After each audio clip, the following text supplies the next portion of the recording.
Today, once more, they will replenish themselves, cheat death again, through the power of their source. Matt Stone, 180degreehealth.com. Hey, Matt Stone of 180 Degree Health, coming to you live from the McDonald's parking lot. The wonderful home of, long-term follower Troy, half Navajo from Cortez, Colorado. I'm reporting from the wondrous Cortez, Colorado McDonald's. Great play palace here. Mwah! So anyways, I don't know if you've been following my blog, but I'm doing what I'm calling the McExperiment. And my girlfriend and I and her daughter, who just turned 7, we've been doing all these really fun things with her. We've been bungee trampolining and backpacking and going down big water slides and going to hot springs and doing all this crazy fun stuff. And she calls up her dad and grandparents on the phone and says, guess where I went for dinner last night? McDonald's. Oh yeah, oh yeah. So she's really into McDonald's, and one of the reasons why is because it's sort of forbidden by her mom and has been for a long time, whereas at her dad's house it's more of like a fun, let's go to McDonald's, celebratory type of bonding experience. She loves playing. She loves playing with other kids. She gets into that play palace and goes nuts. She loves the little stupid toys. Watches, SpongeBob cartoons with her dad on the weekends and loves that kind of thing. So she gets her little SpongeBob toys and she's all psyched about them and whatnot.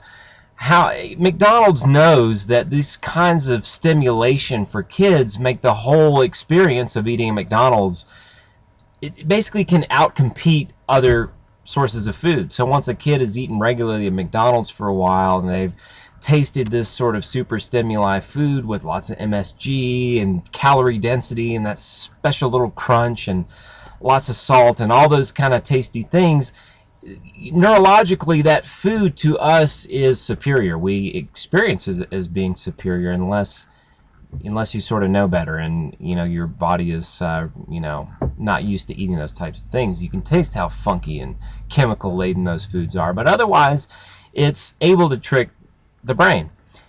The whole experience is so pleasurable that it's very hard to sit in a quiet home at a dinner table with the family and have that somehow compete with the calorie density and the flavor intensity of McDonald's food paired with playtime and toys and bright colors and all the other things, all the other forms of sensory stimulation that comes packaged along with that McMeal. So one of the things that my girlfriend and I thought we would try would be to sort of try to balance that out. How could we make the McDonald's experience not so pleasurable? Well, one is, of course, is to do it more than you actually want to. Anything that you do in excess removes the pleasure. So we've been going to McDonald's. We've been spending 4 to 5 hours a day at McDonald's to see if we can get her over it. Basically not looking at it like a special occasion. As human beings, we recognize that which is scarce as being more valuable. If you can go to McDonald's for hours a day, anytime you want, it's not special. There's nothing special about it. It loses its mystique and its appeal. The fixation decreases. That's what we're hoping will happen. And it is happening. She's already sick of the French fries, and now she's, I hate French fries. I don't want to eat them anymore because we were encouraging her to finish all of her French fries before she went to play. We discovered that she doesn't really care that much about the food. She's at McDonald's mostly because of the Play Palace and the toys. So, it's not even really that big of an issue, but it's an interesting experiment, and it's a great topic of conversation because the real trick is how do you get kids to enjoy food that's minimally processed, that's homemade, especially if you're not highly skilled. I was a chef. I worked at some of the best restaurants in the entire country. I can cook basically anything from scratch, and it's still very difficult to make food that can compete with the whole experience. Yes, I can make better food than restaurants can, but can I make it as fun with the bright lights and the music and people running around? We know that just in general, the restaurant dining experience it comes packaged with more stimulation. And people actually eat 30% more or something like that when they go out to eat as opposed to when they eat at home, because eating at home just isn't that exciting, even if the food is really good. And it's that the excitement, I think, is the problem. I think it's trying to decrease the excitement. So having her play until she's just bored off of her ass is really what we're looking to do. Have her get the same stupid toy over and over again, because if you go here twice a day, of course you end up getting the same toy over and over again. She's getting the same toy, so she's getting bored with that. It's starting to lose its appeal, and it's starting to deaden the excitement of McDonald's. And that's, all we're really trying to do with the experiment. It's very interesting.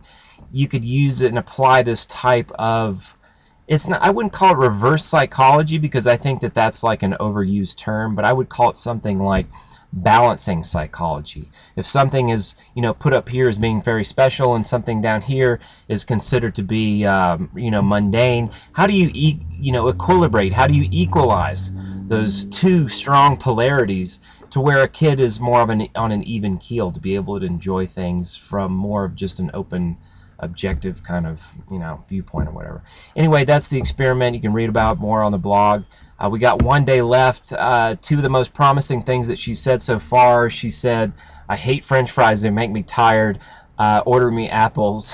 So that's pretty cool. And that took less than 48 hours for that. She woke up this morning and she goes, "Do we have to eat at McDonald's every day?" Which is pretty funny too. So she went from, "Please, McDonald's, yeah, can we please go there," to, "Do we have to go there every day?" in just a couple of days. So is it going to, eliminate her desire to go eat at McDonald's? No, and that's not even the point. The point is for her to just hold McDonald's on an even playing field with everything else. And so when we ask her what she wants to eat, she doesn't always answer with McDonald's, McDonald's, McDonald's, McDonald's, and actually is able to choose some variety and realize that, chicken McNuggets are pretty boring, especially when you've had, 40 of them and 50 of them in a 3-day period. And climbing up and down the same stupid tubes gets pretty boring too, and you get ready to do some other things. So we're trying to quench her thirst for McDonald's so that she can, basically be a normal kid again. Anyways, I'm done with this video. Maybe this topic will resurface again in the future. But that's me reporting on this funny, weird little sort of barbaric sounding experiment, forcing a kid to eat at McDonald's for every meal for 3 days. Talk to you guys again soon. Sorry my videos haven't been coming out regularly every Wednesday and Saturday like I said they would at the beginning of the year, and have been, keeping up with pretty well. It's really hard for me to find a high quality internet signal. Actually, McDonald's, which is where I'm at now, is one of the best places to upload a video because it's got a great internet. It's luring me in there with its super stimuli of having a great high quality wireless internet for free. Yeah, and I've had a few burgers the last few days too. I think I'm the only one that's had a bowel movement so far since we started this experiment.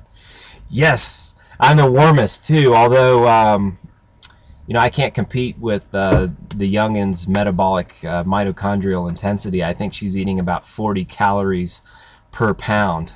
I'm lucky to eat 15 without getting chubby. So anyway, that's it. Like I said, I was about to say, videos are going to be a little bit irregular for a while, so bear with me on that. I'll come out with some videos as I can, and once I get back settled again, probably in the fall here, I should be able to get back into a regular schedule. All right, thanks again. Matt Stone, 180 Degree Health. Catch you guys again soon. McDonald's is a place to rock. It is a restaurant where they buy food to eat. It is a good place to listen to the music. People flock here to get down to the rock music.